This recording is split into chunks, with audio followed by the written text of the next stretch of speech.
Ah, hello. I am going to make a video on one of my favorite franchises, Back to the Future. The first movie turned 30 today.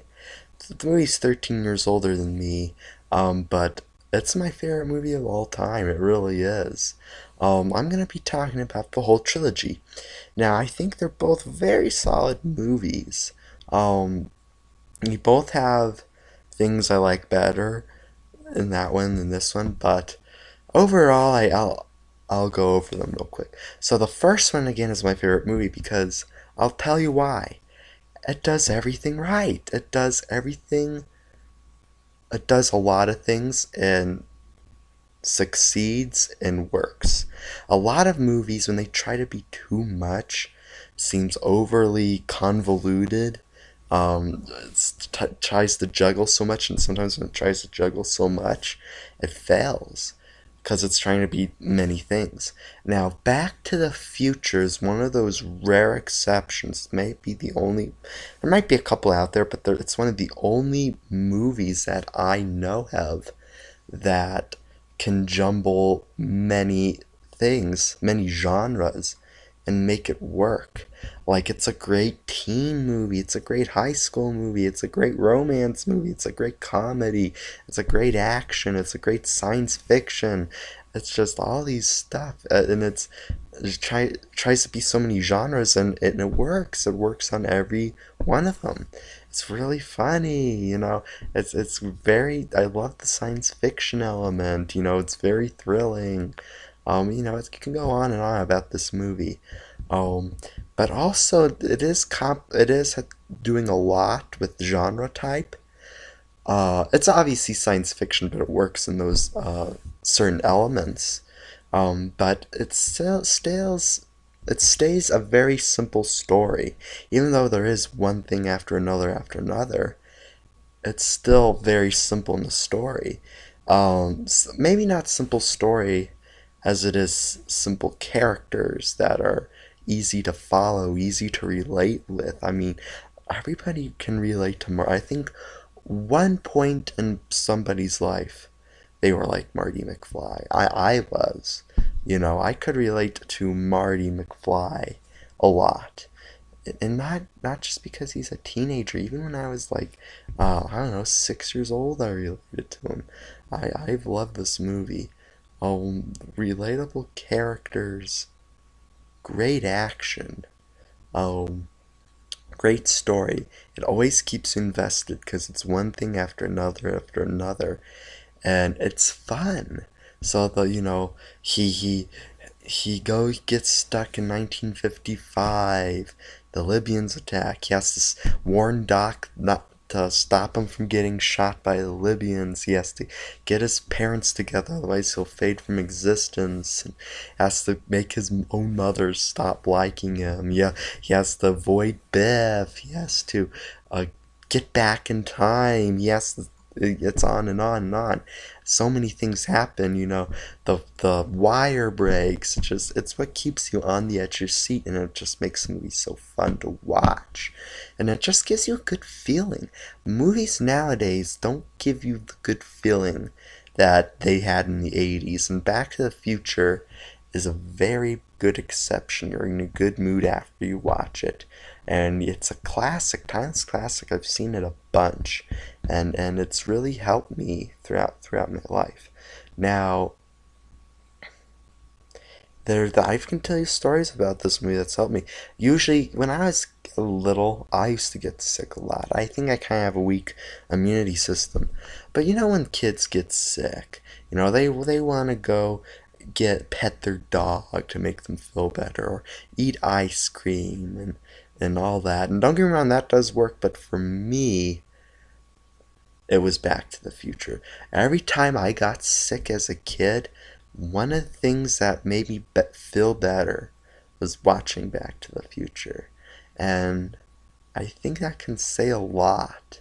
When I was sad when I was a kid, I watched Back to the Future. It's just a very feel good movie because it's fun, it has relatable characters, and it's such a creative concept and such a cool concept that, oh, wait a minute, hold on a second. that you're like, hey, I want to be like Marty McFly, going back in time. It's just such a great concept. Seeing your parents in school and the villain. Everyone's had a Biff in their life. I don't want to say bully, but maybe somebody that kind of reminds them of Biff, even like a friend. I think everybody has at least one type of Biff in my life, in their life.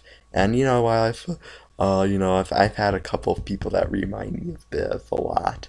Like friends at my taekwondo school. Sometimes my second to oldest brother kind of reminds me of Biff a little bit once in a while, but it's it's not to say that's bad because everyone has that smart aleck big guy that they have around. And Biff is but he's also a bully too. But Biff is just a great villain because even though he's bad, he's so likable. He's like one of the most likable villains ever. Antagonist.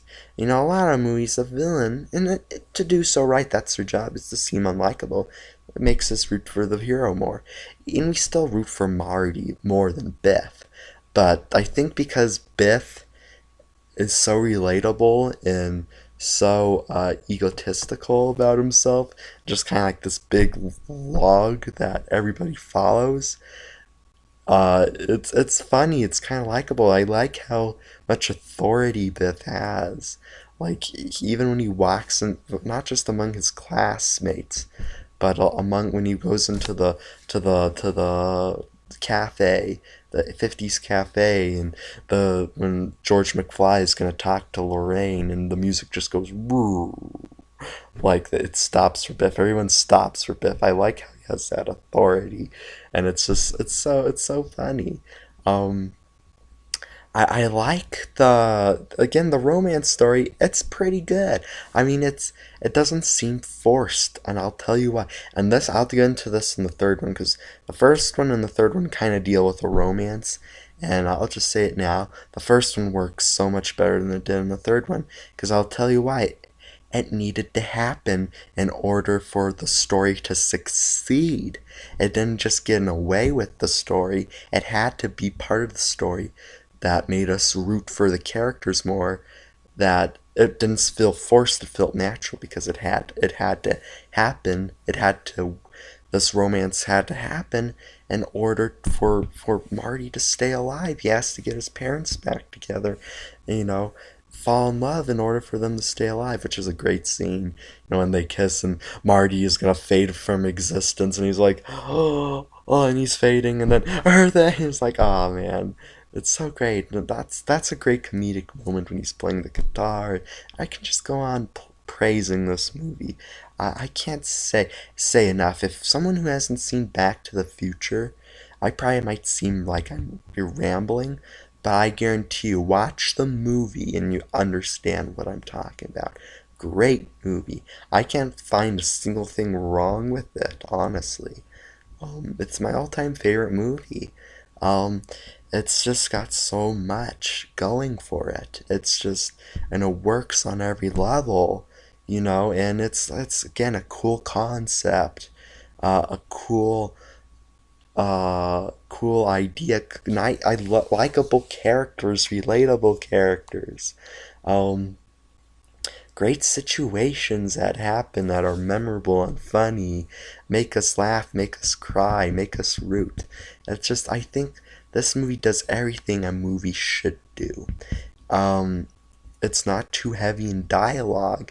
Of course, it kind of like it does have scientific talk, but it's not like something like a Christopher Nolan movie where it's just explaining thing. It actually, it shows things, and it's just, great science fiction. And it doesn't really say how the time machine works. I mean, how it goes back, how to operate and all that, but it doesn't, and it's not too convoluted of a time travel movie. Maybe the second one a little bit, but the the first one especially, it's very flowing, very easy to follow movie. It's so great. I can't praise this movie enough. Go see it. 4 out of 4 stars. A 10, 11 out of 10. Uh, an A plus plus. great movie, my favorite.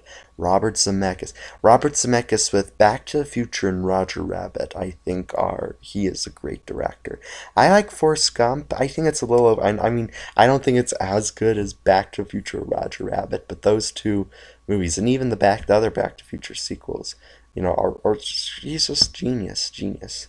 And I wish he would go back to this style of movie filmmaking. And he needs to go back to science fiction because it works. He's really good at it. Um, Now I'll go on to Back to the Future 2. Now it's a 4 year gap between the two. This movie came out in 89, 1989. This was 9 years before I was born. It's the second one is really good. I really like it. It's funny because I'll get into this later. I like the last half of the second one a lot better than the first half. Uh, and with the third one, I like the first half of the movie a lot better than the last half. It's funny. Um, I'll tell you, the sequels, it's not as good as the first. Um, if you're new to Back to the Future, definitely watch the first one. Because you'll get the grit. Not to say these are bad, but you need to watch the first one to really appreciate the second and third. Um, the second one is still really good though. I like, even though I like the second half a little better, I like the alternate half of the alternate onward to 1955 a little better than the 2015 and the little dark part. It's still, I like how detailed and creativity they were with the first 2015 part. Um, it's only like 20 minutes of the movie, but that they're in 2015, about 25 minutes, and it's great. It's kind of satirical of what the 80s was thought today was gonna look like. It was very but it's very like pointy shaped design to the buildings, very colorful, hoverboards, flying cars. It's just, great, great, great. That's a very memorable set. I'll tell you this, the 2015 Hill Valley is probably the most memorable of the three. Even the 1955 one, because it's kind of so over the top and exaggerated. It's in detail. It's so great. It's probably the most memorable design of uh, the Hill Valley Time Court Square. Um, this one, like I said, the other one was easy to follow, not really that convoluted of a time travel movie. This one is a little bit, but it's still not like Nolan Inception complicated. It's still pretty easy to follow, but it's a little more harder to follow, I'd say, than the first one.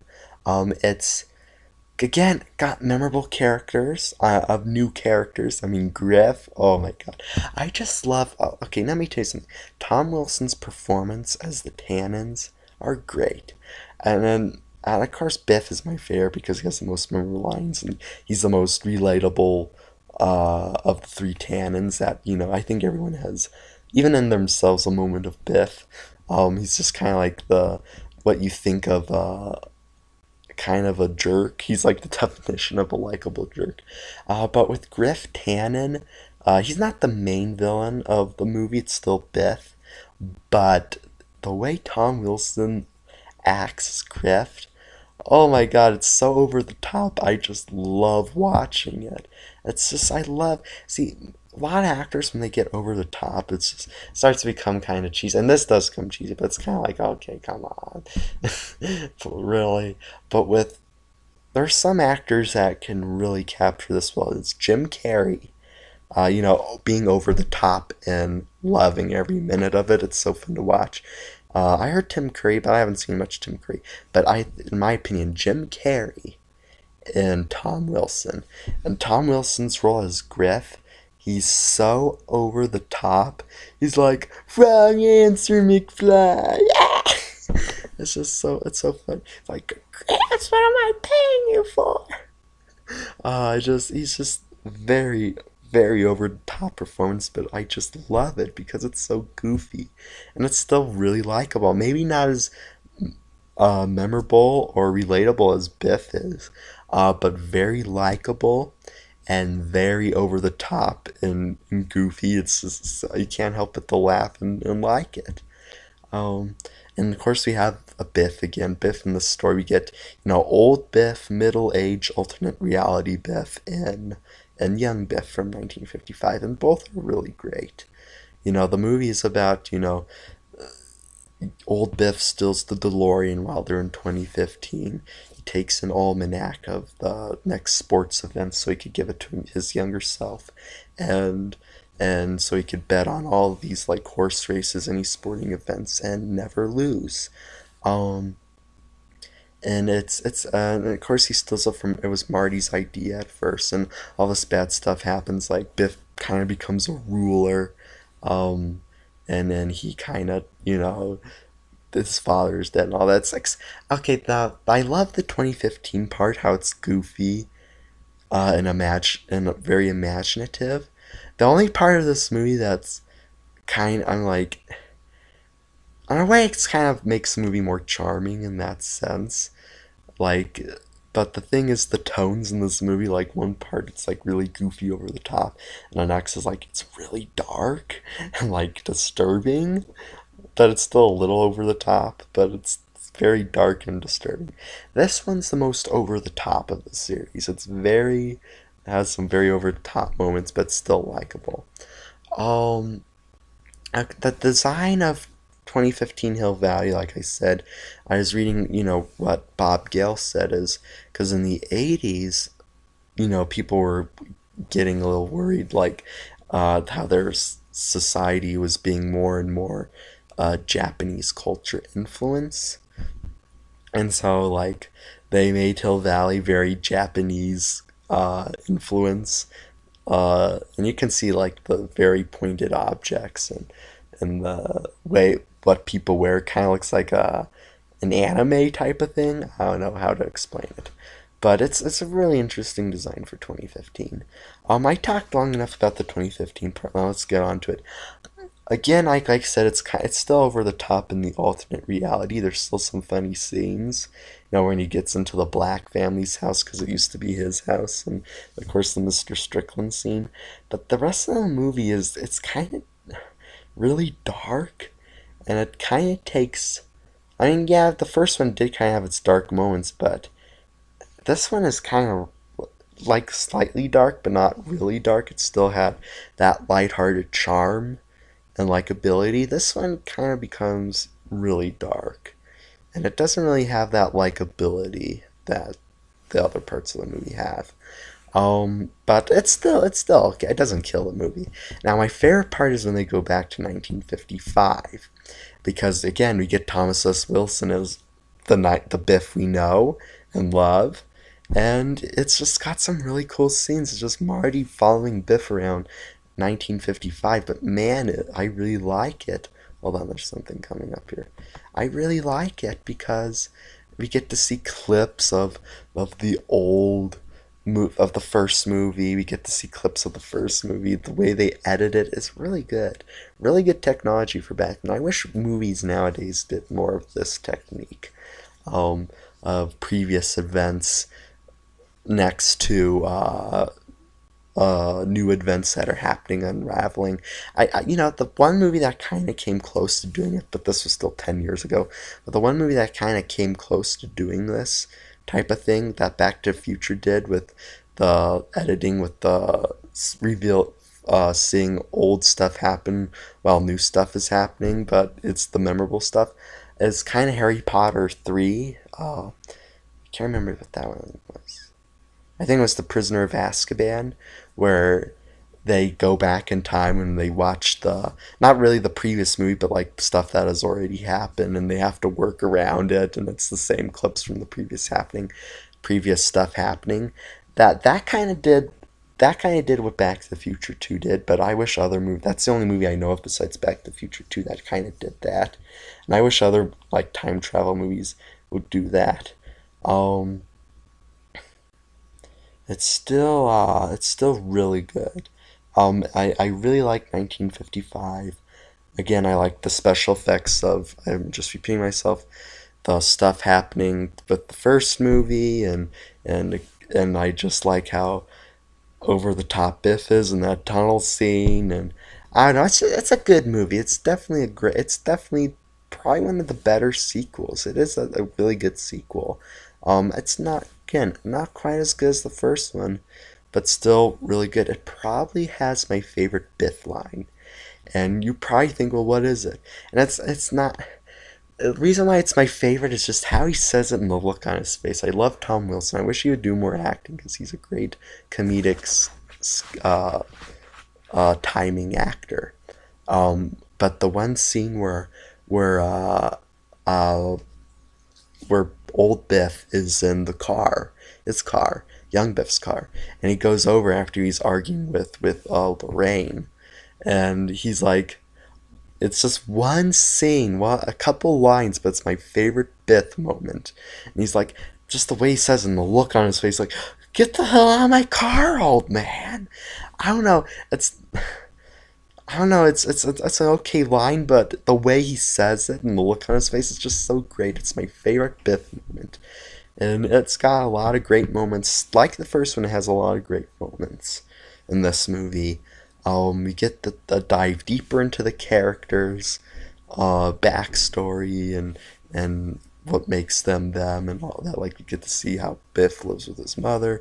You get to see Strickland in action more. Dives deeper. Like if you want to know kind of how I feel, watch James Rolfe's review of Back to the Future 2 and 3. The first one I have a little more to say on it, and yeah, the first one. Watch Back to the Future. James Rolfe review of Back to the Future 2. He pretty much sums it up how I feel about the movie. Again, it dives deeper into the characters. What a good sequel, very good sequel. It doesn't really, like, what's unique about part 2 from part 1, part 3 is it doesn't really have a specific setting.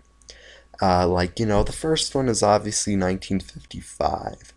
And the second one is, the third one is obviously 1885. Each one have their specific setting. This one is kind of all over the place. They go to different places. It doesn't really have a specific area the story takes place in. It's kind of over 3 timelines, which is really cool. I wish the third one kind of did that a little more because I really like that style to Back to the Future, that type of story structure. Um, I guess you can argue 2015, but it's only like 20 minutes movie, and you could say that because usually when you think of Back to the Future 2, think of that 2015 scene, but that's kind of like the most memorable part. But for me, I actually like the 55 area a little better because it reminds me it has kind of the feel of the first movie a little more than the other parts, and I like that. It's kind of going back to the style of the first movie and the roots of the first movie. I think is really clever. But that's what's unique about Back to the Future 2, which I think 1 and 3. I wish the third one did this a little more instead of stayed in 1885. I wish, I would have done that story a little better, but I think like they did in the second one, I really like how they go over 3 different time periods. You got 2015 alternate, 1985, and then 1955. I really like how it's not. I think it's kind of cool how it's not one specific setting. It actually kind of feels more like a time travel adventure because it has a lot. This one's the one that deals with the most with time travel, I think, like the what you can do with it, and I really like it. Very memorable sequel. When I think of good sequels, Back to the Future is definitely on there. It's not the better than the first one, but still one of the best sequels ever. It's a really good movie. Um, I give Back to the Future 2 still 4 out of 4 stars. About 9 out of 10. That's really good. Yeah, the only part I didn't like is it's kind of dark in the middle, but in the alternate 1985 scene. But other than that, like it's kind of doesn't have the fun that the rest of the movie has, and like the first one had. But I really like because they make up for it when they go back to 1955 and has that feel and look that the first movie had, and it goes kind of back to the events of the first movie, and so it makes up for that. with that because I think it's really cool. Um, Anything else about Back to the Future 2? Yeah, it's I give it, I give it about an A. It's a good about an A minus A. I have had an A. I really like it. I mean, again, it's not as good as the first one, but the first one, like James Rolfe said, is a tough act to follow. Um, the first one, yeah, you kind of, with something the bar that high with the first one, you can't expect it really get higher. I mean, the only movie ever to really do that is Terminator 2 and Empire. There's only two sequels where it's actually actually three sequels where it's raises the high standard that the first one had. Like the first one is a high standard, and you think it's okay if it's not as good because it's a tough act to follow, but it's very hard. And only three movies out of hundreds and thousands of sequels did this. One was Terminator 2. That one beat the bar high standard of the first movie. Empire Strikes Back. And well, yeah, Empire Strikes Back. And what's the other one? Darn it, oh yeah, Toy Story 2. Toy Story 2 really did beat the high standard the first one did. But again, I still think it's one of the best sequels ever. I might kind of give away what my favorite sequels were. I might do a list on that someday. Um, but yeah, Back to the Future 2 is definitely one of the best sequels of all time. I'd say it's definitely worthy, even though it's not as good. It's a worthy sequel. Definitely, it's like the definition of a worthy sequel. If you want to see the definition of a worthy sequel, watch Back to the Future 2. So yeah, that's all I have to say about Back to the Future 2. Now we're on to Back to the Future 3. Now there's actually a good majority of the people out there that like the third one better than the second one. It's actually rated higher than the second one on Rotten Tomatoes. It's got a 73, whereas the second one got a 66. First one got a 95, of course. But Back to the Future 3. What do I have to say about this one? I really like it still, but it kind of this one mirrors the first one a little more than the second one did. Even though the second one did go back to the events of the first movie. But this one, okay, so what's it about is it's Doc Brown, and at the end of the second one, he gets struck by lightning, and his car goes back to 1885, the DeLorean. And, he's kind of stuck there, but he likes it there, so he leaves the DeLorean for Marty. He kind of wants to spend his retirement years there, he falls in love, blah, blah, blah. Gets a letter to Marty, but Marty finds out Doc gets shocked by Biff's great-grandfather, Buford Mad Dog Tannen. And so he has to go back in time and save him. And of course, there's a love story plot, and it does kind of mirror the first one in some aspects, like kind of interesting. But it's almost kind of like a shot-by-shot remake in some parts of it. Like for example, when they're testing the DeLorean on a little model, which Doc says not quite up to scale. Right after they do that, of course, the DeLorean's in the laboratory. You hear a knock on the door. It's the romantic lead in the movie, the female lead. First one, it's Lorraine. Third one, it's Claire. They both knock on the door and they say, "Quick, cover the DeLorean." Little mirrors like that, when he walks into the cafe and the Tannen says, I told you not to come in here. And, but this one kind of feels like what the first one would have been watered down. Like, for example, you get a thing of root beer. It's the first Back to the Future movie. It tastes great. It hits all the perfect areas of your taste bud, perfect areas of your imagination. It's all great. Then the second one, it's good but very different. It's like cherry root beer, very different. But it's still got some parts are a little weird, bitter. One part is a little bitter of the drink, but other than that, it's very sweet, very worthy to regular root beer. And then you get another type of root beer. This is the third one, and it's very similar to the first one, but only watered down. It's the ice is all melted, so it's watered down. That's how I describe Back to the Future 3. It's what the third one would have been if it was watered down. It is a watered down version of the first one. Now, I guess, okay, I'll go over some things of why.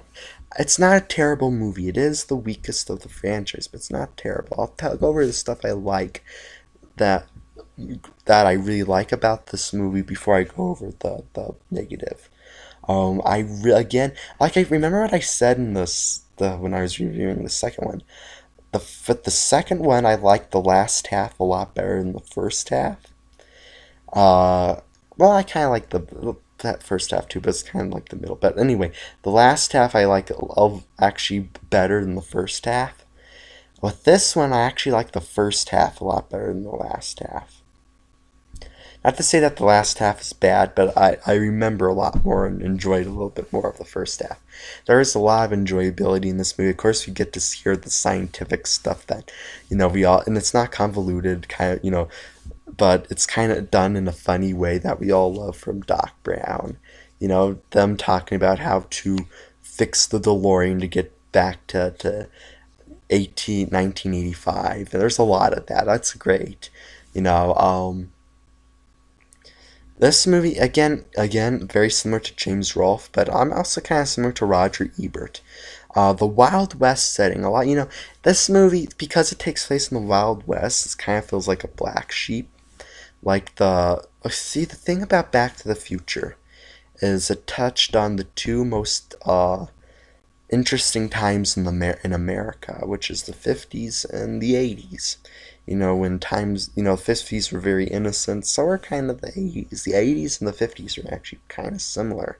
We had a Republican president, and, movies were really good. Music was amazing. And so it kind of, even though the 50s and the 80s is very different from from the 50s as we see in the first movie, it still kind of has the feel of Back to the Future. We associate Back to the Future more with the 80s and the 50s. And a little bit of 2015. Like I said, the 2015 version of Hill Valley is the most memorable looking one, I think. But anyway, with movie-wise, story-wise, we usually associate Back to the Future with the 80s and the 50s, which the second one did. We went to the 80s and the 50s, and then 2015 was a little part of the movie.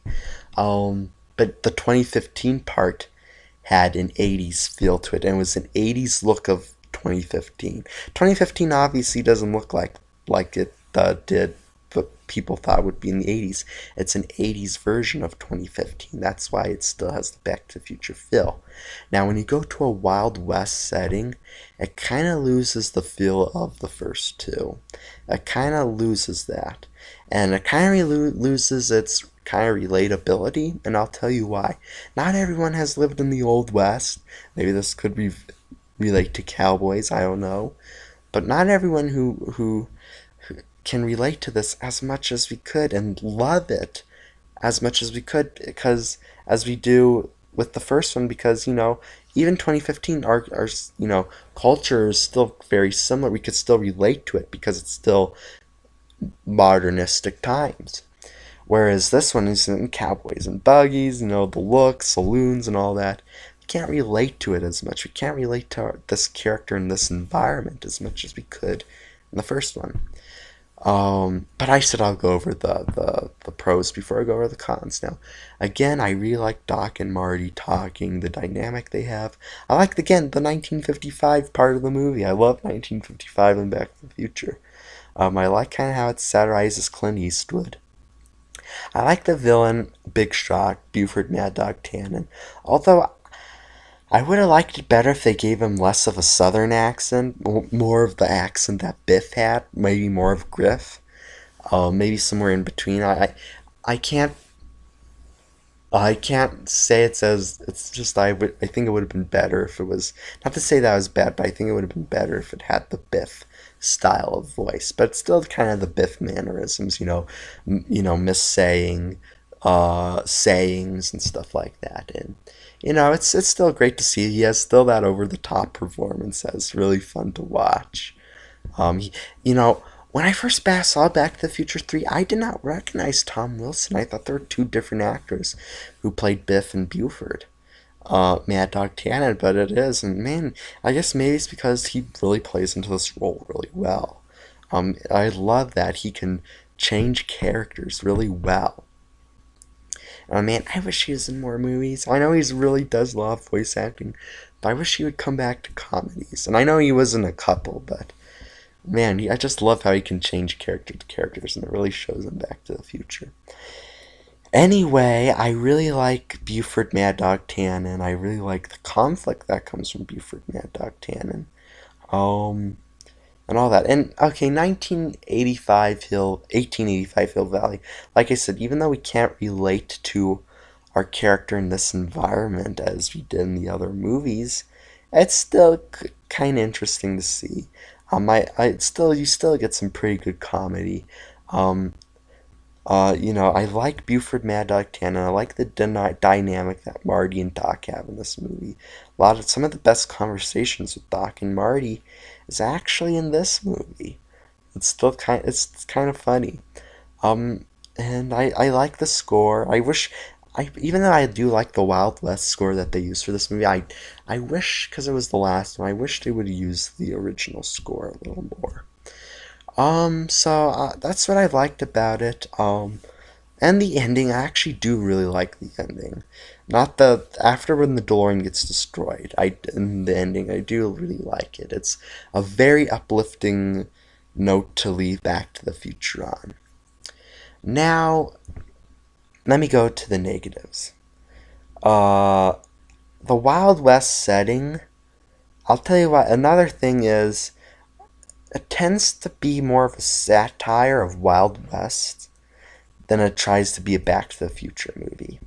And I wish I would have stuck to more of the style of Back to the Future instead of, trying to mimic all the westerns. And I get like the Clint Eastwood scenes, but there's a lot of it, and I wish they would have spent more time on Back to the Future stuff.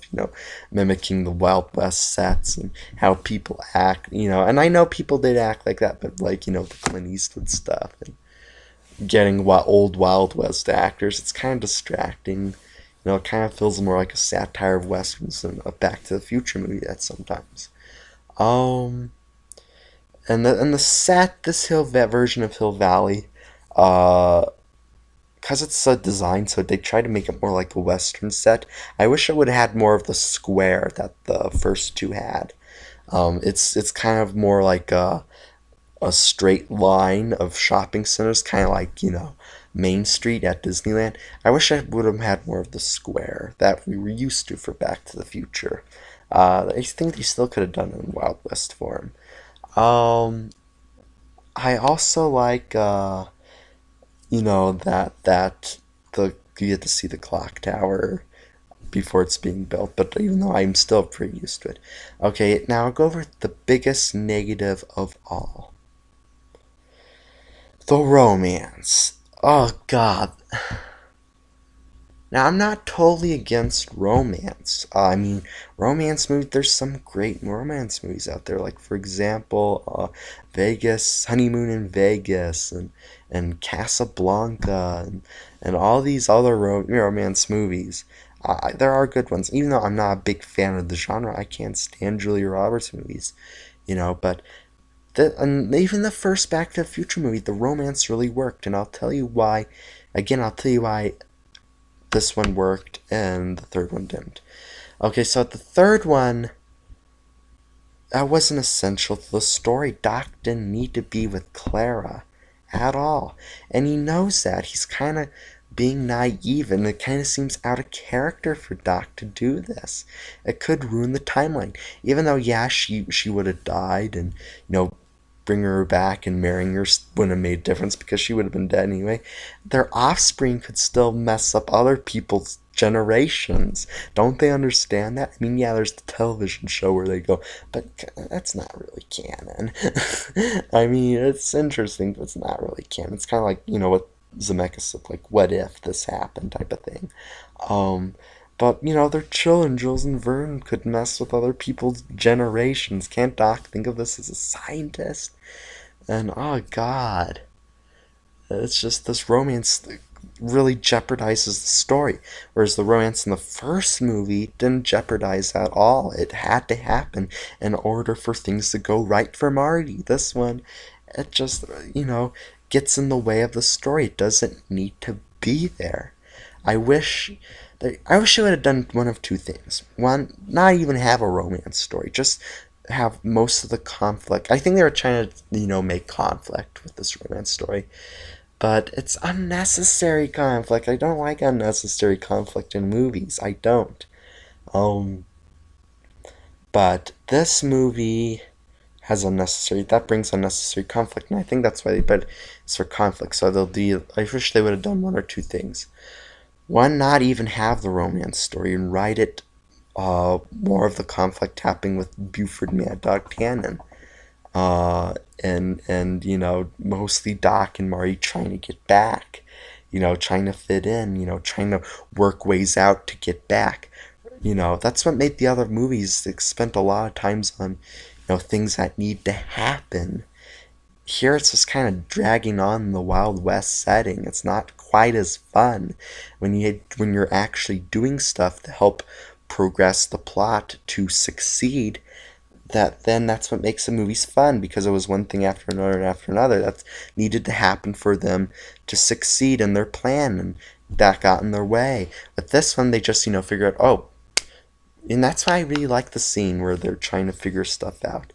But I'm just like, after like 10 minutes, maybe 5 minutes of it, they're like, oh, they're gonna push, and the rest is they're just staying in 1885 hanging out. It doesn't have as much fun. I wish they would have been trying to figure, like, they would have, throughout the movie, been trying to figure out a way, to work this out. Um, while avoiding Buford Mad Dog Tannen. This, and it's pretty cool. Uh, it would have been pretty cool. It's pretty cool, the train sequence. It's kind of mirrors, again, the clock tower sequence of them going back in time in the first movie. But I wish they would have, uh, had a little more necessary conflict instead of unnecessary. And it just, comes off as forced. And, how Marty acts to Clara is kind of how the audience acts to Clara. She just makes trouble happen. And again, like James Rolfe said, trouble is what makes Back to the Future movies happen. But but that's when they don't know how to solve it, and they figure out how to solve it. It's obvious the way to solve this thing is just to leave Clara alone, and all Doc needs to do is leave her alone, and all the conflict would stop. It's just unnecessary conflict. It just feels pretty forced. Like, we need something to do here, and oh, let's do a romance story that doesn't really progress the plot. It just makes unnecessary conflict. And the other movie, it had to happen. The romance story in that movie between George McFly and, oh, that's another thing I forgot to talk about the first movie. The dialogue between George and Marty in the first movie is classic. A bunch of memorable lines. I love that scene. But anyway, back to the third one. It's just, that needed to happen for Marty to exist. Here it just gets in the way, and in the first one they try to figure out ways to get together for it to happen, trying to figure out ways how it can work, and it's just Back to the Future. It's a lot of solving problems that need to happen, otherwise the world would be destroyed, Marty will never exist, stuff like that. That's what made the first two really fun. um so yeah, and again, like, I don't like him being stuck in 1885 again. They could mess up people's timelines, Doc. Yeah, I mean, I wish they would have been more responsible for Doc to come back with Marty. Um, and then the ending, kind of, he says destroy the time machine, then he makes another one. I'm like, come on, Doc, didn't you learn anything? And again, people have said, Doc has become more responsible of a time traveler than Marty has. It's okay for him to have a time machine, but I don't know. It doesn't make much sense. But I still like how it mirrors some parts of the first movie. Like the ending with the kind of mirrors, Doc on the ledge, on the train, similar to the clock tower. all that. And it's still got some good parts. It's still not bad. It's just pokes me in the wrong ways. I give Back to the Future 3 a B minus, about a 7, about maybe a 6, about a 7 out of 10. It's not a bad sequel. I'd still even consider it a worthy sequel. It's just, not a, it's a good movie. That's what I'd say. It's a good, simple movie. It's by far the simplest of the three movies. It's the longest. It feels the shortest because it feels like the least happened in this one than in the other movies where a bunch of stuff happens. And that's interesting because, it is the longest of the trilogy running time. But it's because so much more happened in the other two, that's why it feels a lot shorter. Um, it's still great. It's still good. It's a good movie. It's a good, simple movie. If you want to watch a good, simple movie, that in your Back to the Future fan, you'll probably, this movie's for you. But, if you want to capture the charm and likability and the story and the solving, not lingering, necessary conflict that is fun, makes character more relatable, you probably would have liked the first one better. And the second one. If you like this one the best, it's okay. I watch positive reviews and I can see what people like about this movie and what they don't like about this movie. And it seems like Back to the Future fans like this one the least, but like a lot of film like critics like this one better than the second one. And I respect that. And it's still good. It's a good movie. It's just not a classic. It's not a great movie like the first one was, or even the second one was. I'd still consider the second one a great movie, whereas the first one I'd still consider a class. Okay, the first one's a classic. Second one is a great movie. Third one is a good movie. And, it's not bad. It's not a bad movie. It's my mother's favorite of the franchise because she likes romance. But it's just, I wish they would have done it a little differently. So that's my review of Back to the Future franchise. Even though the third one I think is lacking, I still think it's a good cap to the franchise. Um, Trilogy, the good cap to the trilogy. It's three great movies. The first one is my favorite. Does everything right. It's got likability. It's got relatability. It's got cool ideas. It's got memorable moments. It's got a simple yet charming story. It's got one thing after another happens that they need to solve to keep us invested. Same kind of thing goes with the second one, although the second one is a little too dark in the middle. The third one does keep its lighthearted charm a little better than the second one did. The second one was kind of like very lighthearted, very dark, very lighthearted. But the second one, succeeded a little bit more on every level than the third one did. The first one has nothing wrong with it. The second one has only one thing wrong with it, and the third one has a couple things wrong with it. But all in all, it's a great trilogy. First one, if you have to see one movie, I'd recommend the first one. Flawless movies. I'm sure maybe somebody out there could find problems, but for me, it's a flawless movie. Great my all-time favorite. First movie, great. First movie, classic. Second movie, great. Third movie, good. Just a great, probably my favorite trilogy. Um, Maybe I don't know if maybe Star Wars is a little better, the original Star Wars trilogy, but I don't know the original Star Wars trilogy. It's still my second favorite trilogy of all time, and it has my first favorite movie of all time, and it's just a great movie. I can't say praises enough about Back to the Future, 1, 2, and 3. This trilogy is so good. So, the 30th anniversary, it's almost over, 10 minutes till midnight, but hey, really the whole month is the 30th anniversary, so I just love celebrating one of my favorite movies, and I will catch you next review. I'll try reviewing Terminator Genesis. My brother hasn't taken me yet, and I want to see it with him, so all in all, great franchise, and I'll see you next time. God bless ya, and stay in good health.